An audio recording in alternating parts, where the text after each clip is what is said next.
Hello everyone, I'm Ambika Raina, All India rank 164 in UPSC CSE 2022 this time. And आज मैं आपसे share करूँगी अपनी प्रिपरेशन स्ट्रैटेजीज़, अपनी जर्नी इस पेपर में कैसे कहाँ से मैं आई हूँ और कैसे मैं यहाँ पहुँची। एंड होपफुली ये आप लोगों के लिए कुछ हेल्पफुल रहेगा। सो फर्स्ट ऑफ़ ऑल मैं बताना चाहूँगी, मैं श्रीनगर जम्मू एंड कश्मीर को बिलोंग करती हूँ। मैं एक आर्मी बैकग्राउंड से हूँ, तो मैं काफ़ी जगहों पे बड़ी हुई हूँ। बहुत सारे स्कूल्स बदले हैं। वैसे मैं पूरे इंडिया में, मेरे फादर पोस्टेड होते थे। एंड उसके बाद स्कूल्स के बाद मैंने ग्रेजुएशन किया in architecture from CEPT university in Ahmedabad. And after architecture I started preparing for this paper. 2020 में मेरा फर्स्ट अटेम्प्ट रहा था। एंड उसके बाद 3 अटेम्प्ट्स मुझे लग गए ये एग्ज़ाम क्लियर करने में। 2020 में फ़र्स्ट अटेम्प्ट था 21, और ये 22 के अटेम्प्ट में मैं फ़र्स्ट टाइम इंटरव्यू स्टेज तक गई हूँ। पहले 2 बार सिर्फ प्रीलिम्स क्लियर हो पाया था मेरा, मेंस नहीं क्लियर हो पाया था। इस बार मैंने मेंस क्लियर किया, इंटरव्यू स्टेज तक पहुंची, and eventually I got the rank 164 this time. I was very fortunate. And काफ़ी लंबी जर्नी रही है, एंड काफ़ी कुछ सीखने को मिला है इस जर्नी से। तो बस इसके बारे में आज हम बात करेंगे। आपके कोई भी सवाल हो, आपको कोई स्पेसिफ़िक चीज़ें जाननी है मेरी प्रिपरेशन के बारे में, मेरी जर्नी के बारे में, वो आप मुझे पूछ सकते हैं। I will be happy to answer. तो फर्स्ट क्वेश्चन आया है, मैम हिस्ट्री के लिए Tamil Nadu book is sufficient. So for modern history I would say spectrum मैंने पढ़ी थी, एंड वो काफ़ी कॉम्प्रिहेंसिव है। उससे डायरेक्ट सवाल बहुत आते हैं, स्पेशली प्रीलिम्स के टाइम पे। Apart from that, for ancient and medieval, I use Tamil Nadu books, and that was sufficient for me. I think basic question से start करते हैं। अच्छा क्वेश्चन है, कैसे शुरू किया जाए यूपीएससी जर्नी को। तो यूपीएससी एक बहुत ही वास्ट सिलेबस प्रोवाइड करता है आपको। ये कहा जाता है कि इसका कोई सिलेबस ही नहीं है शायद, और कहीं से भी कोई भी सवाल आ जाता है। तो पहली चीज़ मैं कहूँगी, बहुत इम्पॉर्टेंट है ये समझना कि सिलेबस क्या है और क्या वो लोग आपसे पूछते हैं। एक्चुअली उससे भी पहले आपको ये समझना ज़रूरी है कि आप ये डिसीजन किस लिए ले रहे हैं।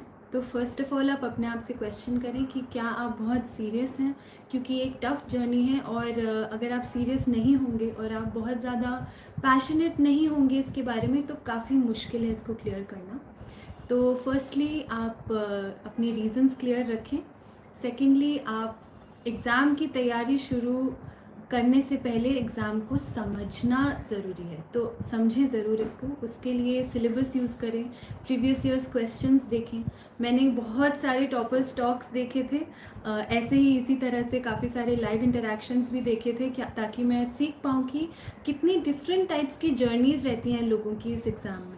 एंड डिफरेंट जर्नी से डिफरेंट चीज़ें सीखने को मिलती हैं, कैसे लोग अपने ऑब्स्टिकल्स को नेविगेट करते हैं, कितने टाइप के स्ट्रगल्स रहते हैं लोगों के। एंड उससे काफ़ी इंस्पिरेशन मिलता है।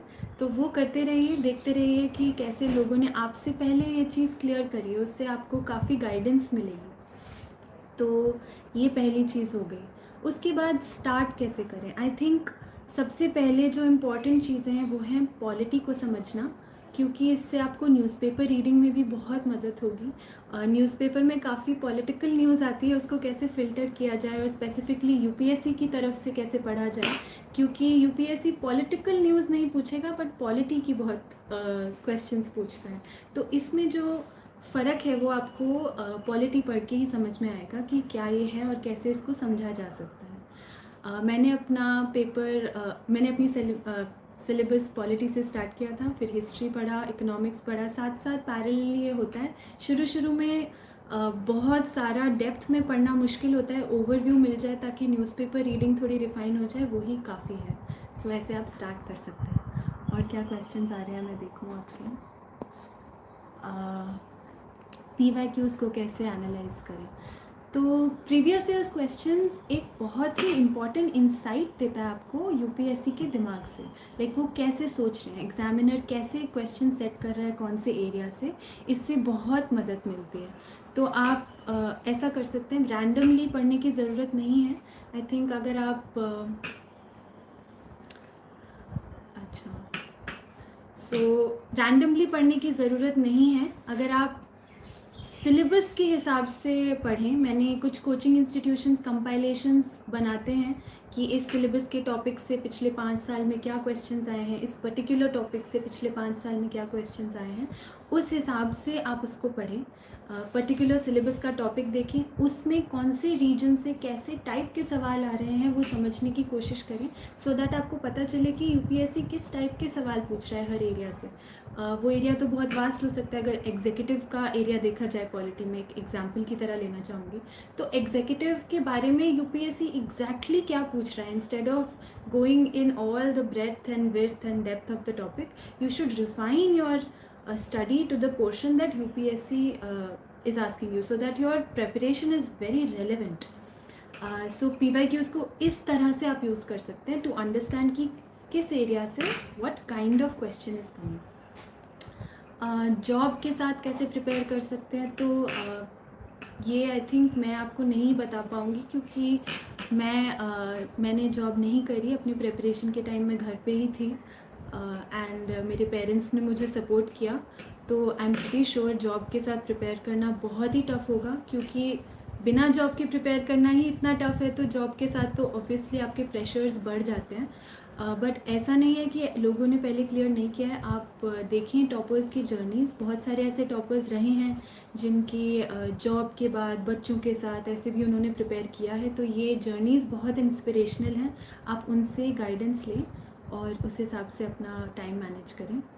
How to choose optional subject.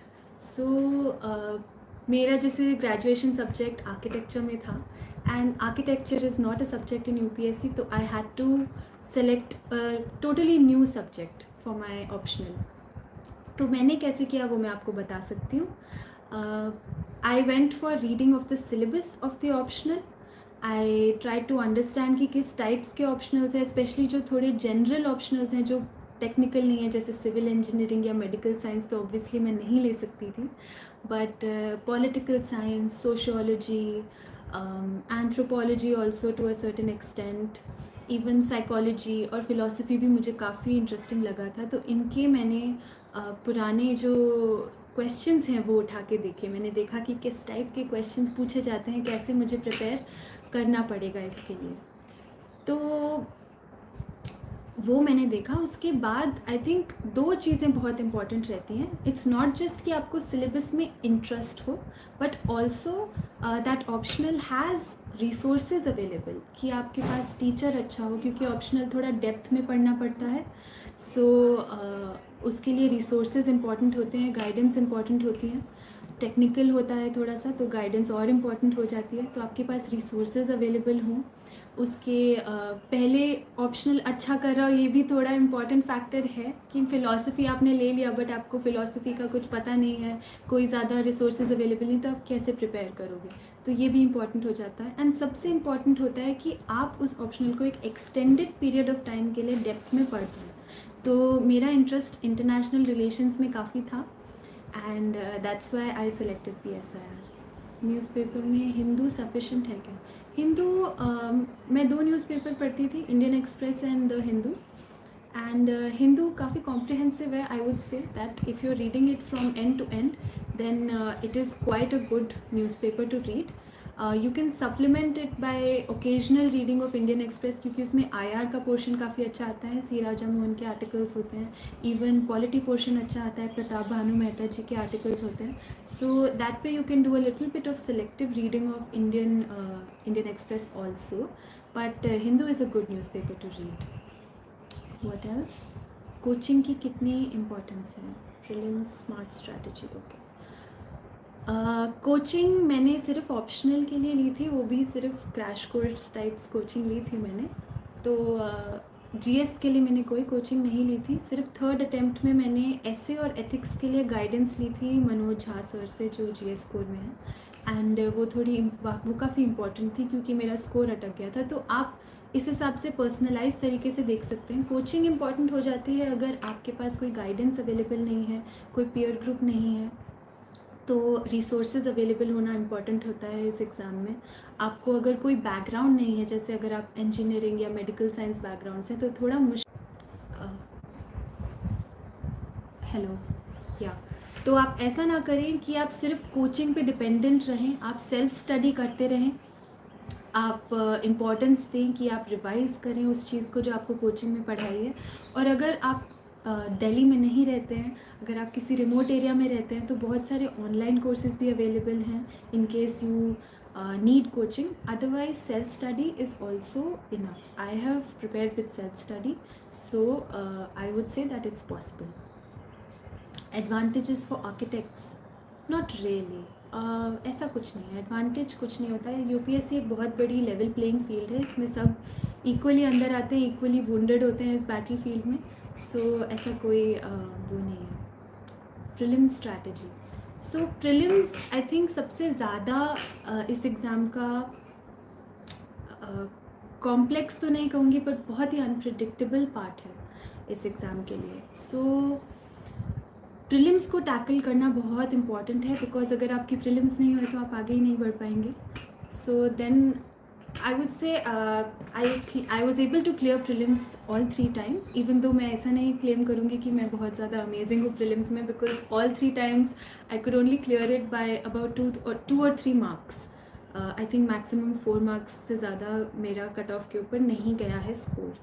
But the important part about prelims is you just have to clear it. You don't have to clear it by 130-140 marks. You can just clear it and it is not counted in the merit. तो उसको clear करने की थोड़े कुछ मैं आपको tips and tricks बता सकती हूँ। फर्स्ट ऑफ ऑल, आपकी स्टैटिक प्रिपरेशन, जो आपकी बिल्कुल ही बेसिक मिनिमम बुक्स हैं, वो एकदम आपके टिप्स पे होनी चाहिए। बहुत बार ऐसा आता है कि पॉलिटी लक्ष्मीकांत से, स्पेक्ट्रम फॉर मॉडर्न हिस्ट्री, इन दोनों बुक्स से एकदम डायरेक्ट सवाल आते हैं। NCERT of geography, very direct and absolutely clear questions in prelims come from these sources. Apart from that, I would say not just newspaper reading but refined newspaper reading, understanding the previous year's questions of prelims. बहुत सारे animal based questions आने लगे हैं आजकल, sports पे questions आने लगे हैं, ऐसे वाले जो इन्वायरमेंट एंड पोल्यूशन पे बहुत क्वेश्चंस आने लगे हैं। ऐसे वाले जो टॉपिक्स होते हैं, जब आप न्यूज़पेपर रीडिंग कर रहे हैं, अगर आप अवेयर हैं कि प्रीवियस ईयर्स क्वेश्चंस क्या आते हैं प्रीलिम्स में, तो आप स्पेसिफिक फोकस दे सकते हैं उन एरियाज़ को जो आपको लगता है कि इम्पॉर्टेंट है from prelims point of view. So this is one. Secondly, what you have to do is very carefully understand how to give mocks and how to analyze it. I think इससे ज़्यादा important कोई भी step नहीं है to clear prelims. Mocks complete game changer for prelims. So I think in 3 attempts में मैंने कुछ around 200 mocks दिए होंगे in total, and it's not just about giving the mocks.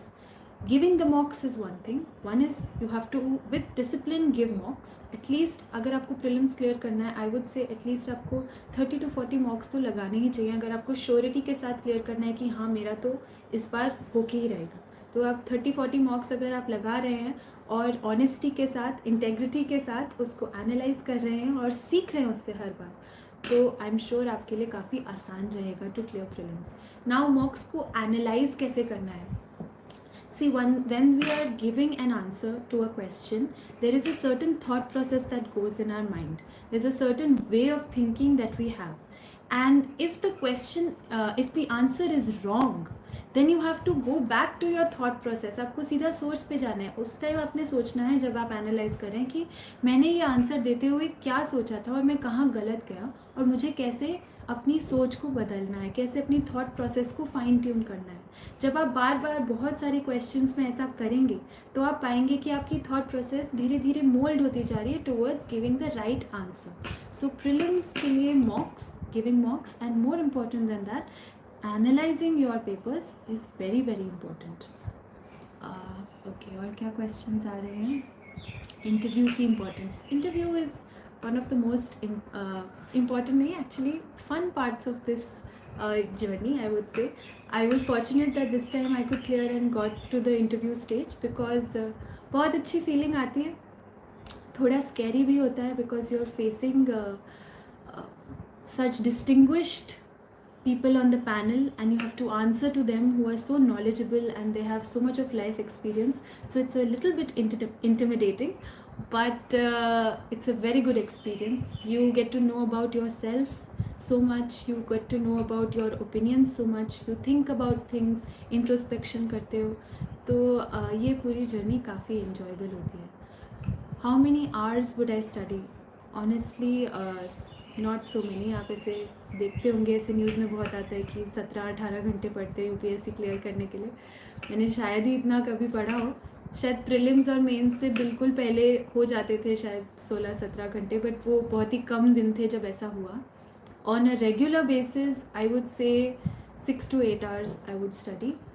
8 hours usually I would try कि मैं 10 hours पढ़ पाऊँ. 10 hours जिस दिन मैंने पढ़ ली उस दिन आई यूज्ड टू फील कि हाँ, आई studied quite a lot. So on average I would say 8 hours I would study. And yeah, I don't think it's possible कि आप बहुत ज़्यादा लंबे टाइम के लिए उससे ज़्यादा पढ़ें भी. अगर आप 10-12 घंटे पढ़ रहे हो तो बहुत ज़्यादा है. How to self motivate for daily reading? अब ये चीज़ ये काफ़ी अच्छा क्वेश्चन पूछा है आपने. लोग काफ़ी पूछते हैं कि सेल्फ मोटिवेशन कहाँ से आता है to revise every day same books. अगर आप पहला अटैम्प्ट दे रहे हैं तो सेम बुक्स आपको बार बार पढ़नी पड़ती है. अगर आप दूसरा तीसरा अटैम्प्ट दे रहे हैं तो आपको तो सेम सारा सिलेबस ही बार बार पढ़ना पड़ता है. तो इसके लिए मोटिवेशन कहाँ से लाएं? रोज़ उठ के पढ़ें बैठ के, उसके लिए मोटिवेशन कहाँ से लाएं? इसके लिए मैं कहूँगी, इसके लिए मोटिवेशन की नहीं, इसके लिए डिसिप्लिन की ज़रूरत है. मोटिवेशन आपका छोटे गोल्स के लिए नहीं होता है. मोटिवेशन आपका होता है लार्जर गोल्स के लिए. मोटिवेशन आपका होता है कि मैं ज़िंदगी में कहीं पहुंचना चाहती हूँ, मैं ज़िंदगी में सक्सेसफुल बनना चाहती हूँ, मेरा गोल है कि मैं कुछ करूँ अपनी लाइफ में, कुछ बन के दिखाऊँ. इसके लिए आपको मोटिवेशन चाहिए. ये है आपकी मोटिवेशन. रोज़ उठ के बैठ के पढ़ना, ये मोटिवेशन नहीं, ये डिसिप्लिन है. ये आपको याद रखना है कि मेरा लार्जर गोल क्या है, उसको बार बार याद करें, अपने आप को रिमाइंड करें कि मैं कहाँ से आई हूँ और मैं कहाँ पहुँचना चाहती हूँ. इस चीज़ को बार बार अपने आप को रिमाइंड करें. मैं बीच में एफर्मेशंस भी करती थी. रोज़ सुबह उठ के 3-4 बार 5 बार लिखती थी कि कहाँ मुझे पहुँचना है, am I capable, what do I deserve in life.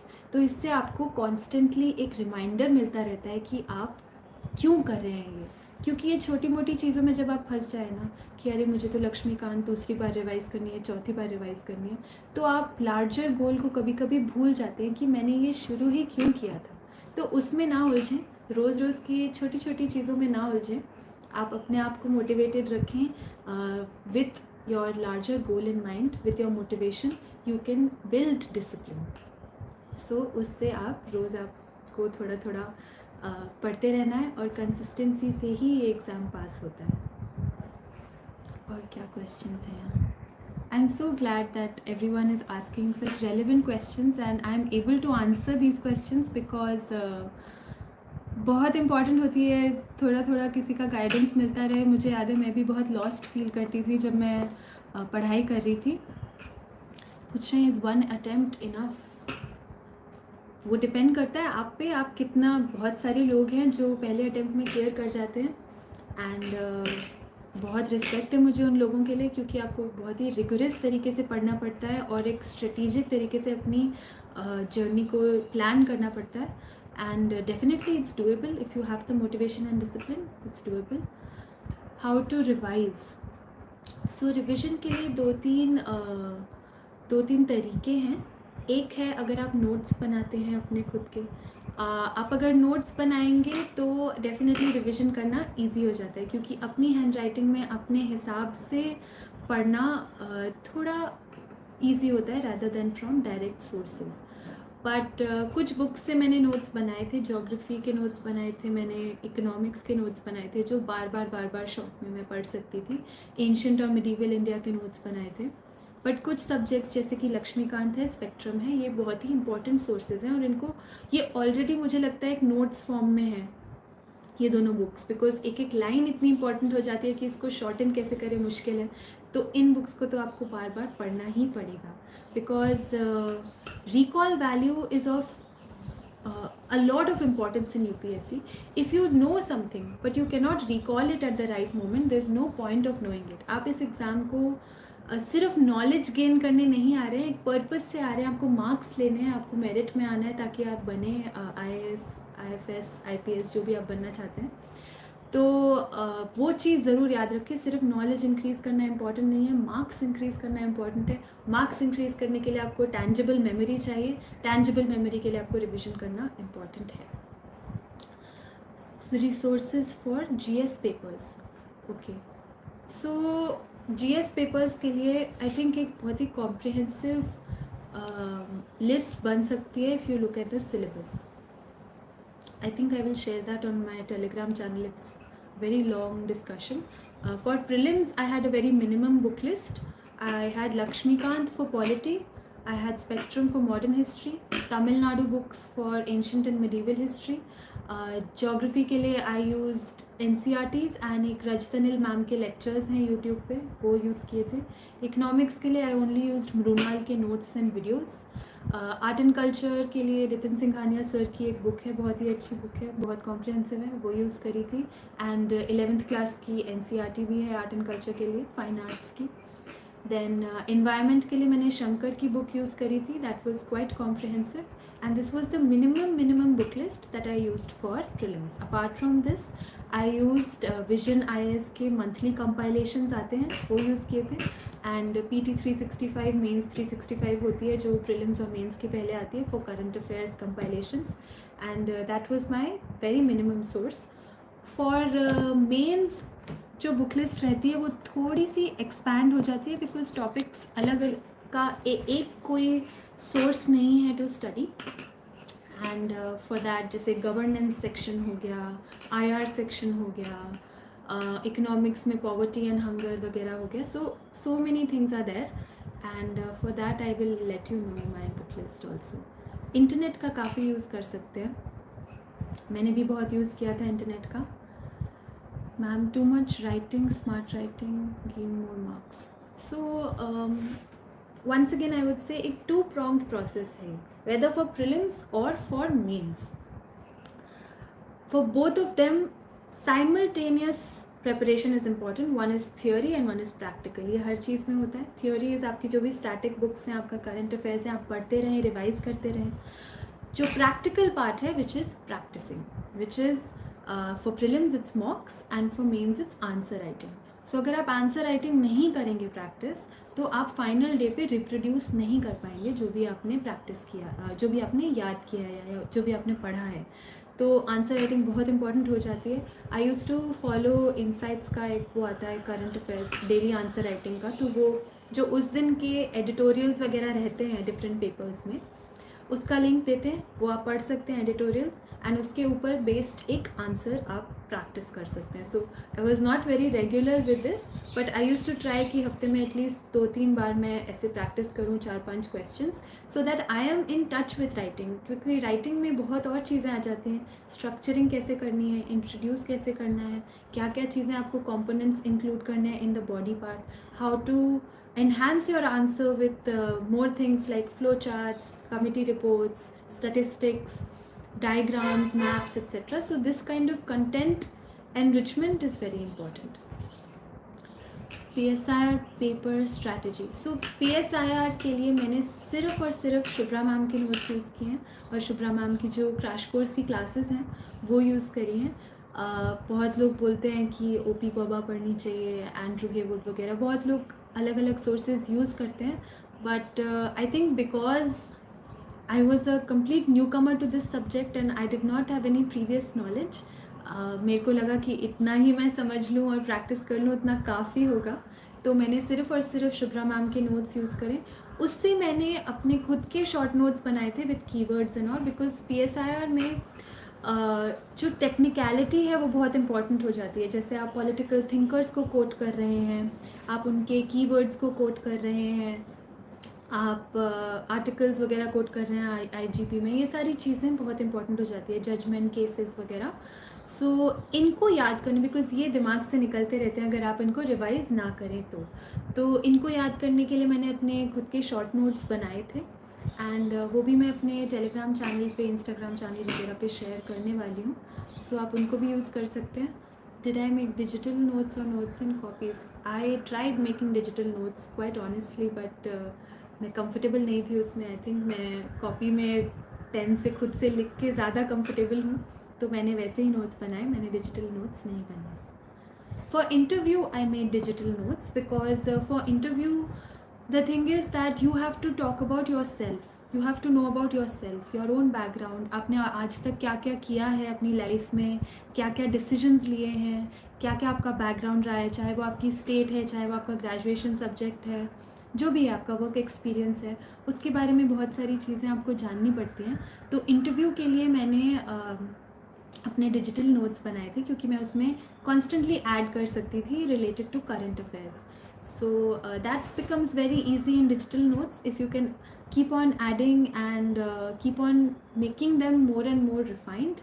That is possible in digital notes. It's not so possible in notes that are in hard copy. Okay. और क्या questions आ रहे हैं?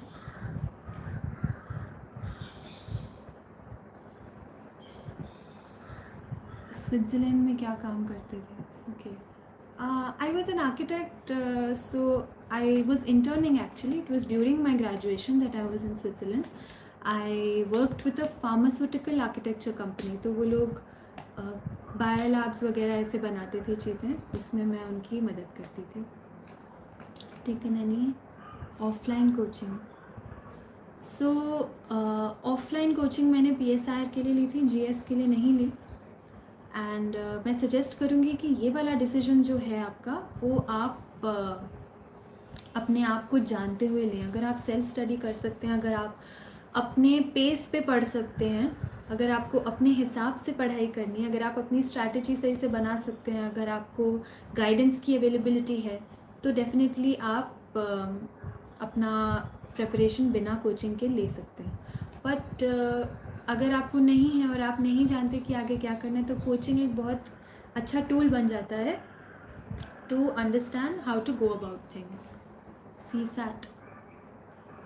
ओके, CSAT बहुत ही फायरी टॉपिक है आजकल, because UPSC ने काफ़ी change कर दिया है पैटर्न. आई थिंक लोग बोल रहे हैं कि बहुत डिफ़िकल्ट हो गया है आजकल क्लियर करना उसको. तो आप देखें कि अगर आप प्रीवियस ईयर्स क्वेश्चंस उठाएं, आप देखें अगर आप वो सॉल्व कर पा रहे हैं.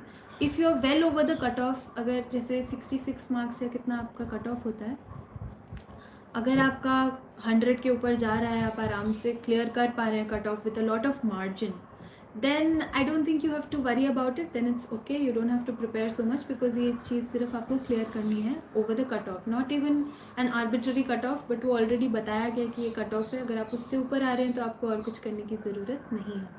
बट अगर आप कट ऑफ नहीं क्लियर कर पा रहे हैं और अगर आप एकदम बॉर्डर लाइन पे हैं, तो मैं सजेस्ट करूँगी कि आप थोड़ी बहुत प्रैक्टिस करते रहें, प्रीवियस ईयर्स क्वेश्चंस देखते रहें. जो भी टॉपिक्स दिए गए हैं CSAT के सिलेबस में, वो एक बार पढ़ लें और प्रिपेयर कर लें. And that way you will be finding yourself in a better position to answer the CSAT paper and to clear it in the final को. ओके, और क्या क्वेश्चंस हैं? बस I think I'll take a few more questions and then we'll go. Shubhra Ranjan ma'am, handwritten notes or coaching printed notes? I took the handwritten notes from the market. वो available है, I think 6 books की एक set आता है for handwritten notes of Shubhra ma'am. वो अपनी class में भी I think mostly handouts उसी सेट से देती हैं, तो वो काफ़ी comprehensive है, and that is the thing that I used. Apart from that, I had my own class notes, and using that and the handwritten notes, I made more shorter notes that were more directed towards answer writing. कि मैंने हर एक topic से introductions, conclusions थोड़ा थोड़ा prepare किया, ताकि कोई question है उस टॉपिक से तो I am ready with how to answer it. So that's how I prepared for PSIR. Any other questions that you people have? It's very nice to interact with all of you, and you all have such relevant questions. It means that you're very serious about your studies and about clearing this paper, not just about studying. So I'm very happy to see so many people asking such questions. Essay strategy. So essay is one thing जिसमें जो कहते हैं कि आपका make और break होता है, क्योंकि ऐसे में आप बहुत सारे मार्क्स ले सकते हैं अगर आप अच्छे से इसको अप्रोच करें. तो सबसे पहले आप समझें कि यूपीएससी चाहता क्या है. यूपीएससी चाहता है clarity of thought and diversity of perspective. ऐसे कुछ उन्होंने कीवर्ड्स दिए हुए हैं. सो बेसिकली मीन्स कि क्लैरिटी ऑफ थॉट मीन्स जो आपका टॉपिक है उससे आप ज़्यादा डाइग्रेस ना हो, उसके ही बारे में रेलेवेंट चीज़ें बताएं, right. And diversity of opinion and perspective means आप बहुत सारे डायमेंशंस को कवर करें. सिर्फ एक टॉपिक लेके ना चले, उसको हर एक पर्सपेक्टिव से सोचने की कोशिश करें, उसको हर एक डायमेंशन से सोचने की कोशिश करें. एंड जितना ज़्यादा आपका वेरीड डायमेंशंस होगा और जितना डेप्थ होगा उन टॉपिक्स में, उतना ज़्यादा आपको अच्छा ऐसे मिलेगा. सो फिलोसॉफिकल एसेज भी ऐसे ही कुछ है. पहले आप ज़रूर टाइम लगाएं टू ब्रेनस्टॉर्म. अब सीधे से लिखना ना शुरू हो जाए, अब ब्रेनस्टॉर्मिंग करें.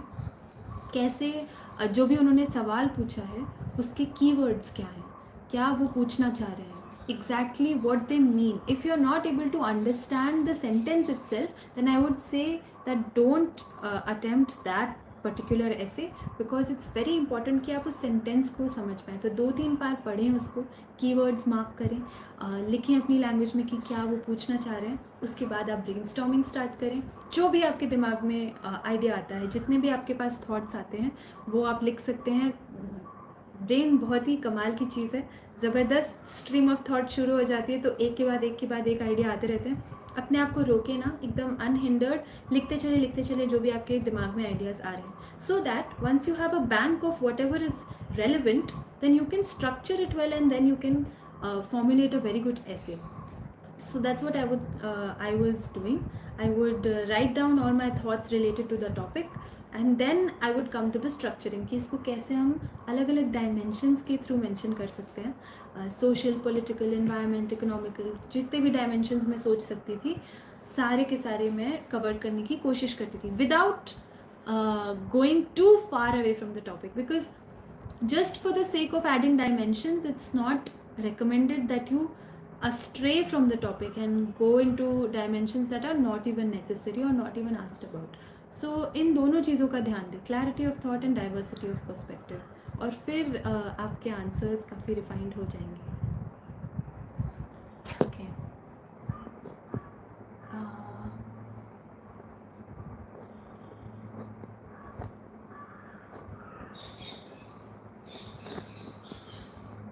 Have I taken? Did you make digital notes? I made hard copy notes, but if you're comfortable in digital, you can make digital notes. Which coaching is best? That I can't tell you because I didn't take coaching. But जिसका भी अच्छा reputation है, जिसका भी material अच्छा है, वो ज़रूर आप ले सकते हैं. Okay. Revision. I think mostly I've answered most of your questions, and it was really nice connecting with you all. In case you have any more pressing doubts or questions, you can reach out to me on my Instagram account. I usually see the comments and try to reach out to everyone and share my notes and everything on my Telegram channel, जो भी लोग मांग रहे हैं. तो okay, ये अच्छा question. How to stay calm and maintain mental balance. ये बहुत अच्छा क्वेश्चन है क्योंकि ये काफ़ी रेलिवेंट है, मैं बोलूँगी, for everyone, specially for me. I think 2 bar failure face करने के बाद आई थिंक फेलियर बोलना बहुत ही थोड़ा सा ब्रूटल हो जाता है, फेलियर बोलना इसको. But in a way it is failure because your goal was to achieve something and you could not. So 2 बार मैंने जब फेलियर फेस किया, उसके बाद वापस से उठना और इसी एग्ज़ाम को वापस फेस करना बहुत मुश्किल था. And I know that lot of people face that kind of mental pressure and difficulty in life, that it takes a toll on your mental health. So इसके लिए आप हमेशा अपने आप को रिमाइंड करते रहें कि ये बस एक एग्ज़ाम है। आई नो जब आप एक ही चीज़ कर रहे हैं अपनी लाइफ में, जैसे मैं कुछ और नहीं कर रही थी, मेरा कोई जॉब नहीं था, मैं बस घर पे बैठ के पढ़ाई कर रही थी। तो जब आपकी लाइफ में एक ही चीज़ रह जाती है जिसके बारे में आप दिन रात सोच रहे हैं, दिन रात पढ़ाई कर रहे हैं, मेहनत कर रहे हैं, उसकी तरफ बढ़ने की कोशिश कर रहे हैं, और फिर जब वो चीज़ हाथ से निकल जाती है या फिर आपको लगता है कि मैं नहीं पहुंच पाई उधर, तो काफ़ी मुश्किल होता है अपना सेल्फ वर्थ मेंटेन करना, how to stay confident in yourself and how to not think that you are a failure. तो आप ये याद रखें कि ये बस एक एग्ज़ाम है। This is not a test of you as a person, this is not a test of whether you have worth or not. You always have a lot of worth that is much more than just your productivity and just your achievement. तो आप ये याद रखें कि चाहे आप fail हों, चाहे आप सक्सेस पाएँ, आप जो हैं वो आप ही रहेंगे। आपके जो नियर एंड डियर वंस हैं, जो आपकी क्लोज़ फैमिली है, जो क्लोज़ फ्रेंड्स हैं, वो हमेशा आपको उसी नज़रिए से देखेंगे जैसे आप हैं। और ये याद करके आगे बढ़ने की कोशिश करें। ये याद रखें कि यूपीएससी बहुत कुछ सिखाता है, not just in terms of knowledge base but also in terms of life. तो ये जो लेसन्स हैं, आप इनको लेके किसी भी फील्ड में जाएंगे, आप सक्सेस ही पाएंगे। बिकॉज इतना सारा विजडम इतनी कम उम्र में कम ही लोगों को आता है, फेलियर देख के ही आता है। तो फिक्र ना करें और मेहनत करते रहें। Okay, how to remain fearless in interview. I think कोई भी फियरलेस नहीं होता है, एंड कोई भी ऐसा नहीं है जो नर्वसनेस नहीं फील करता है। इसको एक्सेप्ट करें, ये एक साइन है कि आप जो भी करने जा रहे हैं, you care about it. That is why you are feeling nervous, because you care about the result. So just take it in your stride. उस चीज़ को एक्सेप्ट करें, उस चीज़ से लड़ने की कोशिश ना करें, एंड एक्सेप्टेंस के साथ जाएं। और ये भी सोचें कि जो आपके आसपास लोग हैं, जो बाकी लोग इंटरव्यू दे रहे हैं, वो भी तो डरे हुए होंगे, वो भी तो सेमी पैनल फेस करने वाले हैं। तो इससे आप थोड़ा सा हौसला बनाए रखें और अपने आप पे भरोसा रखें, अपनी प्रिपरेशन पे भरोसा रखें।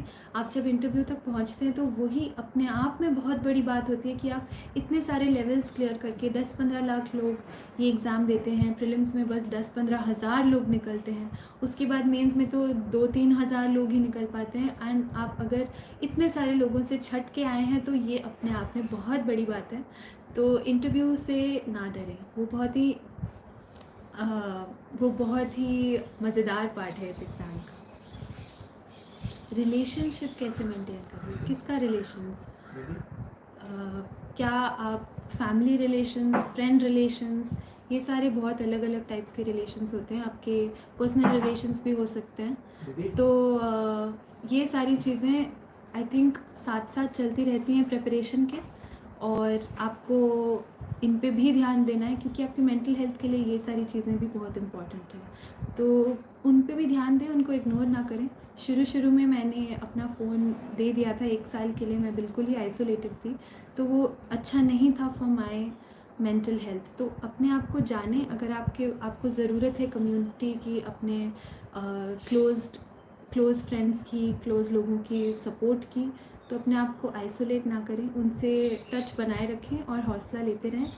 And this is just a part of life, this is not your whole life. You remember that when you preparing for UPSC, ये आपकी ज़िंदगी का एक हिस्सा है, ये आपकी पूरी ज़िंदगी नहीं बन सकता है। तो बाकी जो पार्ट्स हैं, आपकी फ़िज़िकल हेल्थ, मेंटल हेल्थ, आपकी सोशल लाइफ, उसको नियंत्रण में रखें, कंट्रोल्ड तरीके से जीते हैं। बिकॉज ऑब्वियसली बहुत सारा एफर्ट और टाइम जाता है यूपीएससी प्रिपरेशन में, तो मैं ये नहीं कहूँगी कि आपकी लाइफ का छोटा सा हिस्सा बन सकता है, but it is a big part of your life. But keep other parts of your life alive. अगर आपकी कोई हॉबीज़ हैं तो वो करते रहें, अपने